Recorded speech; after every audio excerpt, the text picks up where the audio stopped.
And Nigeria eyes restart of 4 oil refineries by end of 2024. Hello and welcome to EBC World. I'm Asked Matnaf with the hour's updates.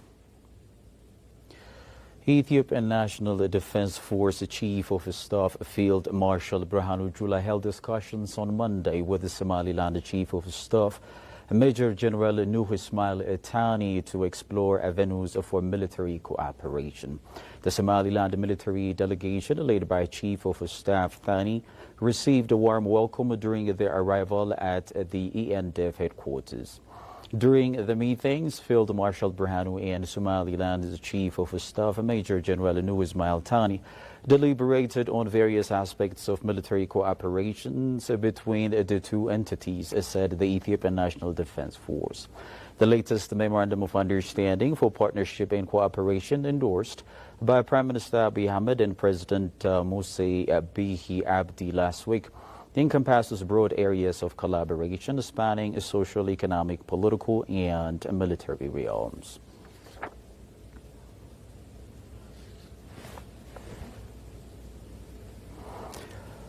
Grand Abrahot Library of Ethiopia, the largest library in the country, has joined the Silk Road International Library Alliance, a Silk Road Digital Library confirmed. The Grand Abrahot Library in Addis Ababa, Ethiopia, officially opened in January 2022, has joined the Silk Road International Library Alliance. As the largest library in Ethiopia, spanning 19,000 square meters and built at a cost of over 1.1 billion baht, it stands as a symbol of learning and enlightenment. The Grand Abrahot Library's inclusion in the Srila signifies its commitment to fostering knowledge, exchange and collaboration on an international scale. The library serves as a symbol of learning and enlightenment, offering a diverse range of resources, promoting community engagement and innovation. With its membership, the Grand Abrahot Library joins a network of 4,314 institutions that are part of the Silk Road International Library Alliance. This alliance aims to facilitate cooperation and cultural exchange among libraries along the historic Silk Road, promoting the sharing of knowledge and ideas across borders.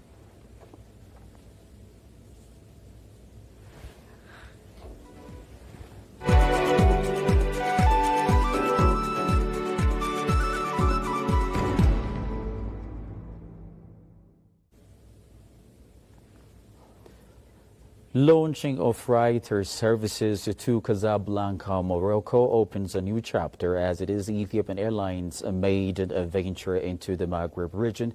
As part of its global freighter network, Ethiopian Airlines Group CEO Mesfin Tasso stressed. Ethiopian Cargo and Logistics Services confirmed that it has finalized the preparations to launch freighter services to Casablanca, Morocco, marking its maiden venture into the Maghreb region as of today, the 9th of January 2024. In that regard, Casablanca has become the airline's 35th freighter destination in Africa. Speaking on the launching of this new service, Group CEO Mr. Mesfin Tasso noted that he is excited to announce the launch of the freighter services to Casablanca, Morocco. The new service opens a new chapter as it is our maiden venture into the Maghreb region as part of the global freighter network. He reminded that this addition increases the airline's total African freighter destinations to 35th and boosts its commitment to delivering reliable and efficient services.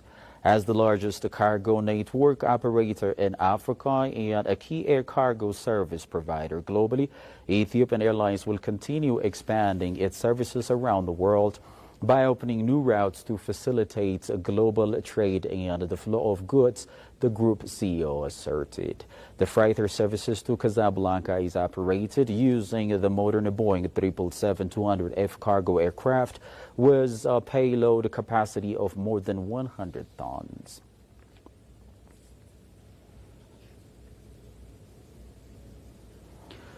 Ethiopia is endeavoring to establish a robust and enduring logistic infrastructure, according to the Ministry of Transport and Logistics. This information surfaced during a half-day validation workshop on Ethiopia's Logistic Master Plan Phase First Diagnostic, commencing today and hosted by the Ethiopian Maritime Authority. Speaking at the validation workshop, the State Minister of Transport and Logistics, Dengu Boru, said his government is striving to forge a resilient and sustainable logistic framework. The master plan, according to him, will contribute in improving the effectiveness of the Ethiopian logistics sector.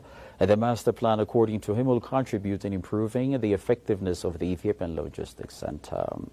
Stressing the importance of improving the logistics sector, he said this first phase of Ethiopian logistic master plan will help identify missions, implement major projects in the sector, and have a common understanding to increase global competitiveness. The State Minister further mentioned about the pivotal role being played by the logistics sector for the country's economic development, emphasizing the need to regularly update the plan to ensuring its effectiveness.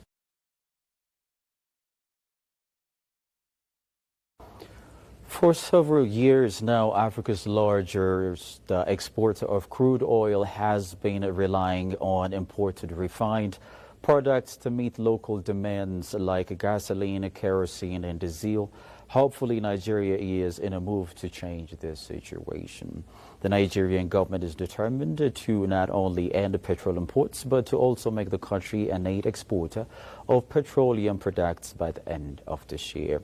It says its two other refineries will come back on stream by the last quarter of the year. Goshu Maliso has more from CGTN Africa.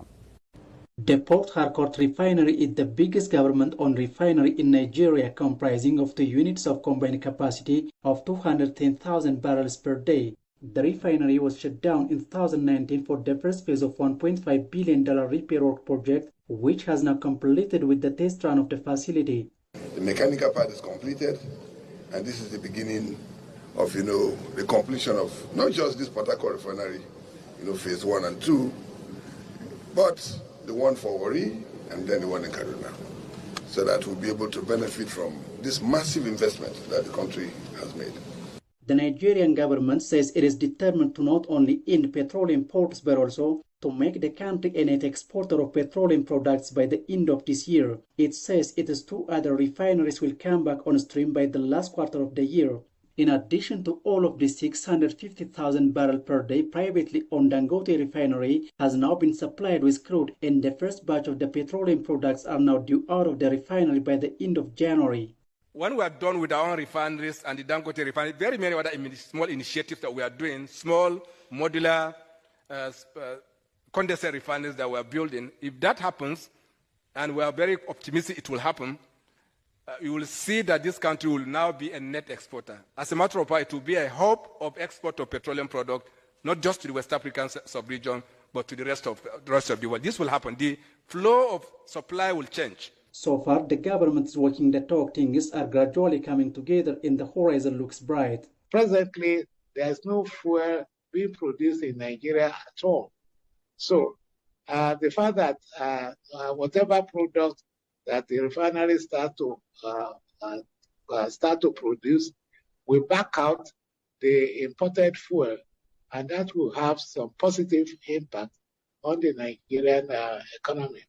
And then in terms of availability, so all this will start to have some changes, positive changes in favor of Nigeria and Nigerian consumers. Dangote Refinery has said it will start with the production diesel and aviation fuel and operate at about half of its capacity before it gradually ramping up production.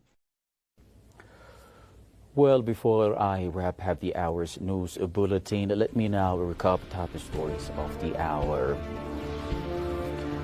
Ministry says Ethiopia working to build strong and sustainable logistics system.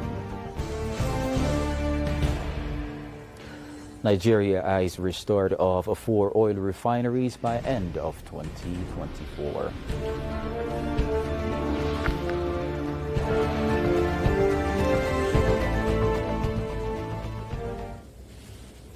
Well, that's all we have for the hour's news bulletin update. I'm Askado Matnafu. Thanks for watching. You can stay here on ABC World.